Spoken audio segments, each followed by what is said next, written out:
जय श्री कृष्ण।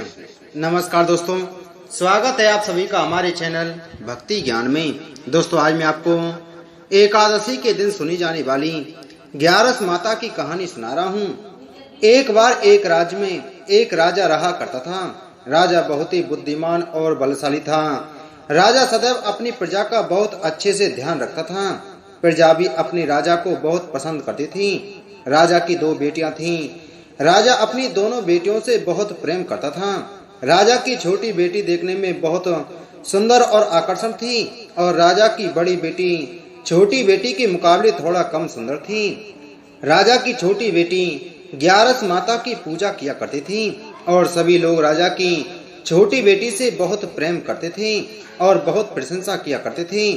राजा भी अपनी छोटी बेटी को बड़ी बेटी से अधिक प्रेम करता था, जिस कारण राजा की बड़ी बेटी को अपनी छोटी बहन से बहुत नफरत होने लगी थी। राजा की दोनों बेटियां जब बड़ी हो गईं, तब एक पड़ोस राज्य में रहने वाला राजकुमार राजा की बड़ी बेटी के लिए रिश्ता लेकर आया।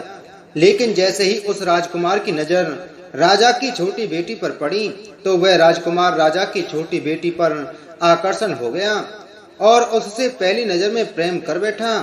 उस राजकुमार ने राजा की बड़ी बेटी के साथ विवाह करने से मना कर दिया और उसने राजा से कहा कि मैं आपकी छोटी बेटी से विवाह करना चाहता हूँ। जिसके बाद राजा की बड़ी बेटी यह देखकर अपनी छोटी बहन से बहुत क्रोधित हो गई और राजा की बड़ी बेटी ने अपनी छोटी बहन को अपना सबसे बड़ा दुश्मन मान लिया। राजा की बड़ी बेटी ने अपनी छोटी बहन से बदला लेने का निर्णय लिया, जिसके लिए उसने अपनी छोटी बहन को जान से मारने का प्लान बनाया। राजा की बड़ी बेटी ने अपनी छोटी बहन को मारने के लिए सबसे पहले एक लड्डू में जहर मिलाकर अपनी छोटी बहन को दे दिया और उसको लड्डू खाने के लिए कहा। लेकिन लड्डू खाने के बाद भी छोटी बहन को कुछ नहीं हुआ, क्योंकि राजा की छोटी बेटी पर 11 माता की कृपा थी, इसलिए उसे कुछ नहीं हुआ। बड़ी बहन यह देखकर बहुत आश्चर्यचकित हो गई, लेकिन बड़ी बहन ने हार नहीं मानी और उसने जब रात में छोटी बहन अपने कमरे में सो रही थी, तब एक मटके में सांप रखकर उसके कमरे में छोड़ दिया। लेकिन सांप भी छोटी बहन का कुछ नहीं कर पाया। जिसके बाद बड़ी बहन ने अपनी छोटी बहन से कहा कि चलो हम लोग कुएं में से पानी भरकर लाते हैं। जिसके लिए वह अपनी छोटी बहन को पानी भरने के बहाने कुएं के पास ले गई और उसने अपनी छोटी बहन को कुएं में धक्का दे दिया। लेकिन छोटी बहन को तब भी कुछ नहीं हुआ, क्योंकि हर बार 11 माता उसकी रक्षा कर रही थी और उधर बड़ी बहन अपने सारे प्रयासों के बाद असफल हो रही थी, जिससे वह बहुत क्रोधित होती जा रही थी। फिर उसने अपनी छोटी बहन के पास जाकर उससे खुद ही पूछा कि मेरी छोटी बहन, तुमको पता है भगवान ने सबकी मृत्यु एक निश्चित समय पर लिखी हुई है और कैसे तुम्हारी मृत्यु होगी, क्या यह तुम जानती हो? तब छोटी बहन ने अपनी बड़ी बहन को बताया कि हाँ, मैं जानती हूँ, मेरी मृत्यु कैसे होगी। छोटी बहन से यह सुनकर बड़ी बहन मन ही मन बहुत प्रसन्न होने लगी और उसने अपनी छोटी बहन से कहा कि तो मुझे अपनी मृत्यु का राज बताओ। छोटी बहन ने अपनी बड़ी बहन से कहा कि मेरी मृत्यु तो एक तोते में है, जो तोते के गले में एक हार है, उससे मेरी मृत्यु होगी। जब तक कोई भी व्यक्ति तोते को मारकर वह हार अपने गले में पहनेगा तो मैं मूर्छित हो जाऊंगी, और जैसे ही उस हार को अपने गले से उतारेगा तो मैं वापस से जीवित हो जाऊंगी। अपनी छोटी बहन की मृत्यु का राज जानकर बड़ी बहन बहुत ही खुश हो गई और उसने अपनी छोटी बहन को मारने के लिए उसके पालतू तोते को ढूंढना शुरू कर दिया। और छोटी बहन को इस बात का आभास हो गया था कि कोई उसकी जान लेना चाहता है, जिसके लिए वह अपने पिताजी के पास गई और अपने पिताजी से कहने लगी कि पिताजी, मेरी मृत्यु के बाद आप मुझे जलाइएगा मत, बल्कि आप मुझे अपनी पुरानी वाली हवेली में एक पलंग पर लिटाकर छोड़ दीजिएगा। अपनी छोटी लड़की की यह बात सुनकर राजा बहुत आश्चर्यचकित हो गई। राजा ने अपनी छोटी बेटी से पूछा, बेटी तुम यह क्या कह रही हो? तब राजा की छोटी बेटी ने बताया, पिताजी, समय किसी के लिए नहीं रुका है, कब क्या हो जाए किसी को कुछ पता नहीं है। और फिर राजा ने अपनी छोटी बेटी से कहा कि तुम ऐसी बातें क्यों कर रही हो? 2-3 दिन में तो तुम्हारा विवाह है। लेकिन छोटी बेटी ने अपने पिताजी को ऐसा करने पर मजबूर कर दिया और उनसे वचन ले लिया।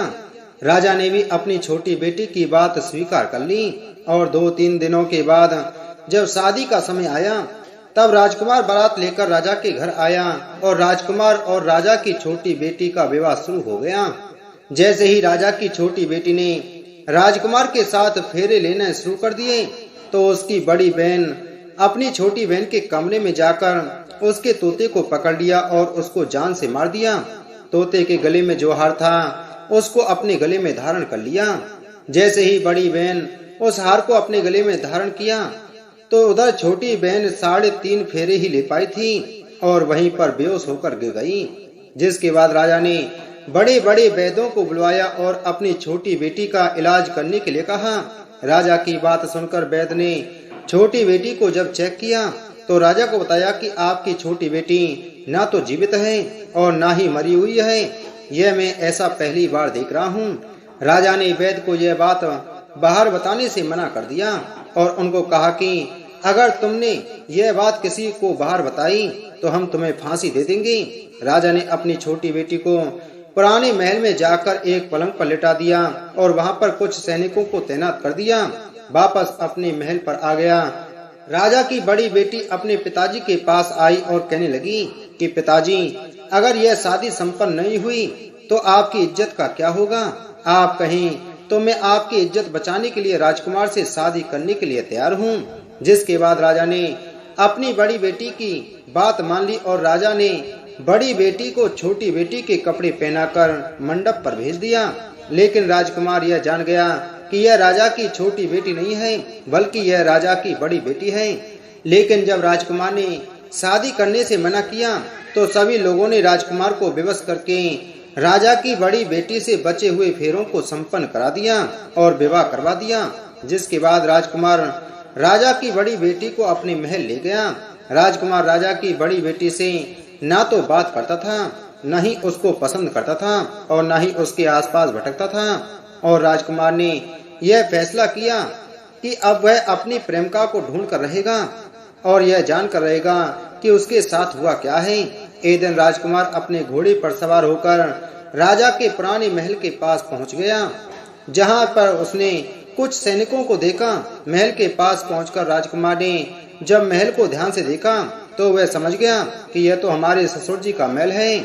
तब राजकुमार ने सैनिकों से पूछा कि तुम लोग यहाँ क्या कर रहे हो और इस महल के अंदर उस पलंग पर कौन लेटा है? जिसके बाद सैनिकों ने बताया कि यहाँ पर राजा की छोटी बेटी लेटी है। यह सुनकर राजकुमार बहुत प्रसन्न हो गया और वह तुरंत अपनी प्रेमिका के पास पहुँच गया और उसकी सेवा करने लगा। जैसे ही रात हुई तो राजा की छोटी बेटी उठकर खड़ी हो गई। राजकुमार यह देखकर बहुत खुश हो गया और उसने अपनी प्रेमिका से पूछा कि तुम यहाँ क्या कर रही हो? तुम मेरे साथ मेरे घर चलो। राजा की छोटी बेटी ने राजकुमार को सारी बातें बता दी कि मेरी जान एक तोते में बसी थी और मैंने यह बात सिर्फ अपनी बड़ी बहन को बताई थी और मुझे पता है कि उसने ही मुझे मारने का प्रयास किया है। उसके पास एक हार है जिसको वह सुबह पहन लेती है और रात को उतार देती है। जब तक वह हार को पहन के रखती है तब तक मैं मूर्छित रहती हूँ और जैसे ही वह हार को उतार देती है तो मैं जीवित हो जाती हूँ। और जब तक मेरी बड़ी बहन के पास वह हार है तब तक मैं ऐसे ही जीवित और मूर्छित होती रहूंगी। अगर मेरी बड़ी बहन के पास जो हार है वह मेरे हाथ में लग जाए तो मैं हमेशा के लिए जीवित हो जाऊंगी। राजकुमार ने यह बात सुनकर राजा की छोटी बेटी के पास रहने का निर्णय ले लिया और अपने बचे हुए सारे फेरे उस पलंग पर लेटी राजा की छोटी बेटी के साथ ले लिए और अपना विवाह पूर्ण कर लिया और वहीं पर ही रहने लगा। देखते ही देखते कुछ समय में राजा की छोटी बेटी और राजकुमार की पत्नी पेट से हो गई। एक दिन राजकुमार को किसी काम से बाहर जाना पड़ा। तब छोटी बहन के पेट में बहुत तेज दर्द होने लगा। जिसके बाद उसने 11 माता का आह्वान किया। जिसके बाद वहां पर 11 माता प्रकट हुई और उन्होंने अपनी भक्त के दर्द को दूर किया और एक पुत्र की प्राप्ति करवाई। और वहीं पर अचानक से राजकुमार भी आ गया। राजकुमार ने 11 माता को देखा तो वह आश्चर्यचकित हो गया और उसने तुरंत माता को प्रणाम किया। और 11 माता ने राजकुमार से कहा कि जब तुम्हारा बेटा 5 वर्ष का हो जाए तो तुम अपनी पत्नी का हार लाकर इसके गले में डाल देना। और देखते ही देखते राजकुमार और राजा की छोटी बेटी का पुत्र 5 वर्ष का हो गया। तो राजकुमार अपने बेटे से कहने लगा कि बेटा, मैं कुछ काम से बाहर जा रहा हूँ, तुम अपनी माता का ध्यान रखना। और वहाँ से चला गया। राजकुमार को वहाँ से बाहर निकलता बड़ी बहन के सैनिकों ने देख लिया और बड़ी बहन को जाकर सारी बातें बता दी। जिसके बाद बड़ी बहन ने अपनी छोटी बहन के पुत्र को वहाँ से उठवा लिया और उसको मरवा दिया। छोटी बेटी के पुत्र के 2 टुकड़े करवा दिए। पहला टुकड़ा चक्की के पास छिपा दिया और दूसरा टुकड़ा अपने पलंग के नीचे रख दिया। अब 11 माता भिखारी का रूप लेकर आईं। एक भिखारी का रूप रखकर बड़ी बहन के पास चली गईं। जिसके बाद वहां पर भिक्षा मांगने लगी। बड़ी बहन अपने नौकरों से कहने लगी कि जाकर भिक्षा दे दो। लेकिन जैसे ही नौकर 11 माता को भिक्षा देने के लिए आए तो माता ने उन्हें मना कर दिया और कहने लगी कि मैं तुम्हारी महारानी के हाथ से ही भिक्षा लूंगी। जिसके बाद बड़ी बहन स्वयं ही भिक्षा देने के लिए माता के पास आई। तब माता एक बिल्ली का रूप धारण करके चुपके से उसके कमरे में घुस गईं और वहां पर छोटी बेटी के पुत्र के 2 टुकड़ों को आपस में जोड़ दिया और उसे जीवित कर दिया और वहां से ले गईं। राजकुमार अपने बेटे को लेकर अपनी पत्नी के पास गया, यानी राजा की बड़ी बेटी के पास गया और उससे कहने लगा कि तुम इसका ध्यान रखना। अगर तुम इस बच्चे का अच्छे से ध्यान रखोगी तो मैं तुमसे बात करूंगा। एक दिन राजकुमार अपने बच्चे से कहने लगा कि तुम माँ से उनके गले का हार मांग लेना। जिसके बाद राजकुमार का लड़का अपनी माँ के पास गया, यानी राजा की बड़ी बेटी के पास गया और कहने लगा कि माँ, मुझे तुम्हारा हार चाहिए जो तुमने गले में पहन रखा है। यह सुनकर पहले तो बड़ी बहन बहुत क्रोधित हो गई, पर उसको यह याद आया कि राजकुमार ने कहा था कि अगर मैं इस बच्चे का ध्यान अच्छे से रखूंगी तो वह मुझसे बात करेंगे। जिसके कारण वह हार उस बच्चे को दे दिया और वह तुरंत हार को ले जाकर अपने पिताजी को दे दिया। और तभी राजकुमार अपने बेटे को लेकर वहां से जाने लगा और अपनी पत्नी से कहने लगा कि तुम हमारे लिए खाना बना कर रखना, मैं शाम को आकर तुम्हारे साथ खाऊंगा। और वह अपने बेटे को लेकर वहां से चला गया। जिसके बाद वह राजा के पास गया और उनको सारी बातें बता दी। राजा अपनी बड़ी बेटी की यह करतूत सुनकर बहुत क्रोधित हुए और अपनी परवरिश पर ही दोष देने लगे और राजकुमार को अपनी छोटी बेटी के साथ रहने के लिए आदेश दे दिया। जिसके बाद राजकुमार और राजा की छोटी बेटी 11 माता की जीवन भर पूजा और उपासना करती रहीं। उसके बाद समस्त सुख भोग कर अंत में बैकुंठ धाम को चली गईं। बोलो 11 माता की जय।